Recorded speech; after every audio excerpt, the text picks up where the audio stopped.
Look closely at this image. In the next 16 minutes, you'll see exactly why you feel like you're working harder just to have less. It isn't inflation, it's extraction. The giant bug of debt is towering over your city.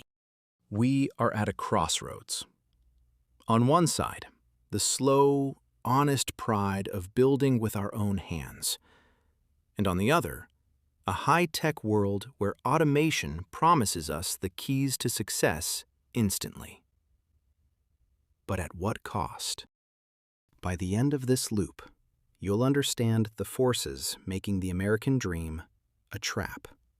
You're forced to choose: buy into a peak market you can't afford, or rent your future from an institution that owns everything.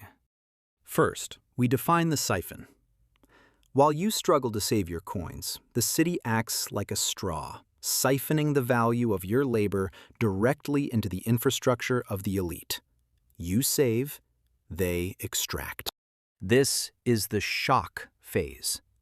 Prices move faster than your ability to keep up, crossing out your old life and replacing it with a bill that grows higher every single time you look away. This is the parasite in action. They tell you to be patient. They tell you that wealth takes time to hatch. But while you sit and wait, the digital timer of inflation is counting down toward a total collapse of your personal spending power. The data is clear. Those who extract wealth follow the blue curve of exponential growth. Those who simply work follow the red line of stagnation.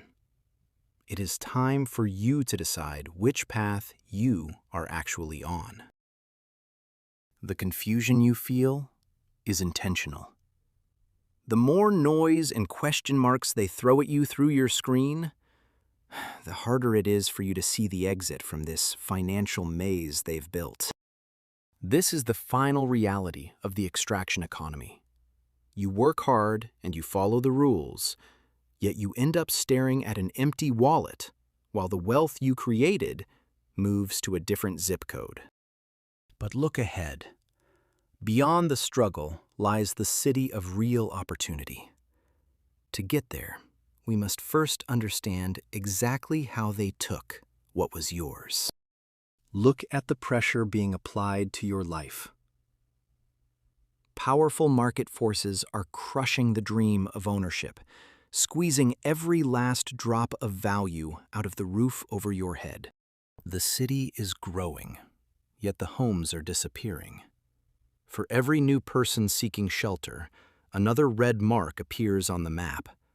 They aren't just sold out, they are being extracted from the market. Otis, like millions of others, is trapped in a loop of constant alerts. Your phone has become a window for financial stress, delivering a non-stop stream of warnings about the world you're trying to navigate. The weight of the extraction is a physical burden. You are carrying the full cost of a system that grows fatter on your debt. Every step Otis takes is heavier than the last. The headlines don't lie. You feel drained because you are. The toll of this economy isn't just in your bank account. It's written all over your face and in the news we consume every day. Even your ability to move is under lock and key. Financial trouble doesn't just take your money, it takes your freedom. We've seen how they take it. Now, let's see where they hide it. Let's move on. Ownership used to mean peace of mind. But for Otis, every mile driven is shadowed by the fear of a mechanical failure he can no longer afford to fix. The machine hasn't broken down, but the software has. In this new economy, your car is a digital gatekeeper, demanding a ransom before it even allows you to start the engine. Access is the new ownership. Otis doesn't just need a key, he needs a validated transaction. Without a digital handshake, his mobility is completely frozen. The fees are hidden until they hit the dashboard. Subscriptions for features that used to be standard turn every commute into a flurry of unexpected microtransactions. The parasite has followed us to the driveway. This golden weight sits on your roof, feeding off every mile you travel and every payment you make to stay mobile. The marketing tells a different story. They package the loss of ownership as a new kind of freedom, but a freedom that requires a monthly fee is just a different kind of cage. Frustration turns to a quiet, simmering anger. Otis realizes he is paying for the privilege of a car he supposedly bought, trapped in a loop of perpetual debt. Look at the evolution. We traded the simplicity of a physical key for the complexity of an app that can be switched off the moment your subscription expires. The extraction hits from every angle. If the software doesn't get you, the fuel prices will. Every gallon is another drop of your wealth being siphoned away at the pump. Look at Otis. The slumped shoulders and tired eyes tell the whole story. The open fuel door isn't just about gas. It's a symbol of a vehicle that never stops demanding more, turning the pride of ownership into emotional exhaustion. The machine is stripped bare, but the costs remain. From the engine to the seats, robotic hands point to every part, demanding monthly ransoms. 150 here, 50 there. Every component is now a recurring subscription. Movement itself has been monetized. In this overhead grid, there are more red toll gates than open road.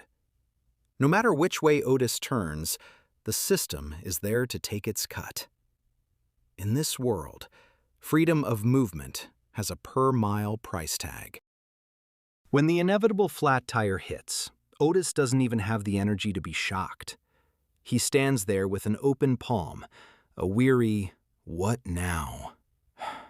as the weight of unexpected costs piles onto a burden that was already too heavy to carry.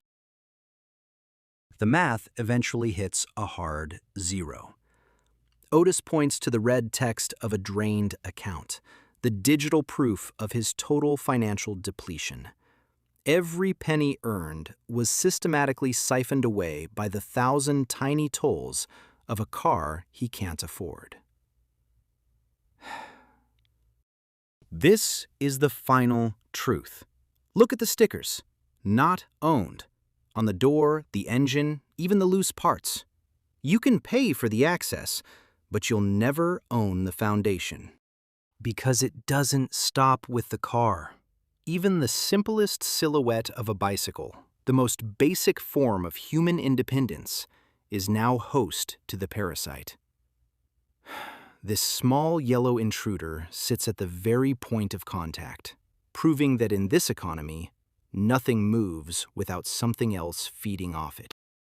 Even in the supposed sanctuary of his own home, Otis cannot escape the noise. He sits before the screen, not for relaxation, but to witness the next phase of the extraction unfolding in real time. The digital window to the world is now a wall of padlocks.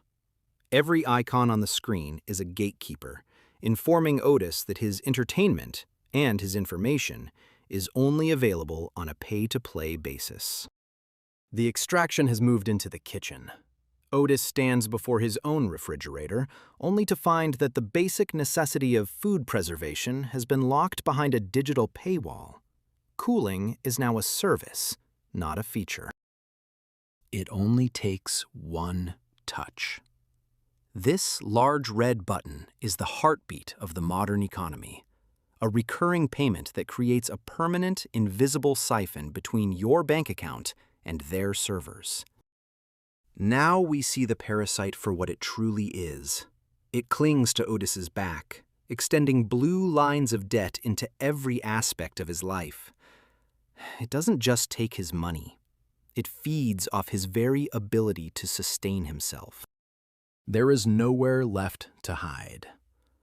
When Otis opens a simple cabinet, he finds the parasite waiting.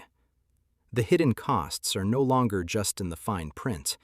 They have physically moved into the corners of his home. Even your past is being held for ransom. The system tells you that your memories are full, demanding $10 a month just to keep your own history from being deleted by a server you'll never see. The tools we use to think and communicate are part of the trap.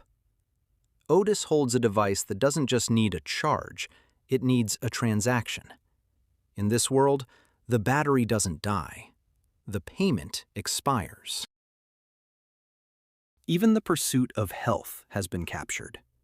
The parasite sits atop the treadmill, marking every step Otis takes with a checkmark of approval, provided the monthly subscription is paid in full. This is the final frontier of the household tax. Otis gestures at a clock, counting down the seconds until his own home demands a fee just to let him stay inside. The extraction is complete. The difference is final. On one side, a physical book Otis can hold forever. On the other, a digital screen that renders his knowledge unavailable the moment a license expires. You didn't buy the story. You rented the access. Look at the space Otis calls his own. Even with the basic comforts of a bed and a desk, the room feels hollow. It's the look of a life where everything is functional, but nothing is truly earned or lasting. The drain is constant and physical. This machine, marked with the sign of the parasite, doesn't just clean, it siphons. It reaches into Otis's pocket to pull out the value of his time while he stands by, powerless to stop the flow. When Otis looks in the mirror, he sees the truth. The burden has become part of his identity. The parasite isn't just on the machines anymore. It's on his shoulder, a permanent companion in a life defined by debt. This is the entropy of modern money. It doesn't just sit in a vault, it shatters. Every coin Otis manages to save eventually breaks into pieces, blowing away in a digital wind before it can ever be reinvested in his future.